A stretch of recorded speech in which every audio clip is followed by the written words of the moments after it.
oh.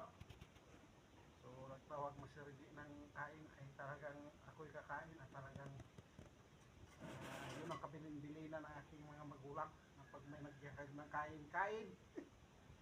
Okay. So yun. Yung pinagkakaabalahan ng kalbo.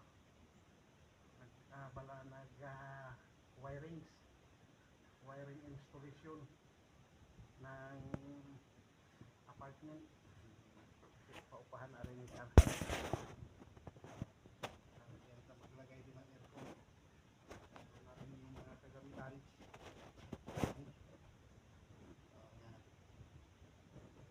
So yan pa. Yan. Yung mga gamit na i-install natin. So mag-update na lang ako mga kadeheros kapag napailaw na kung anong resulta sa ating mga gawa-gawa sa buhay dito. So thank you very much. Hanggang dito na lang muna. Bye bye. God bless. And to God be glory.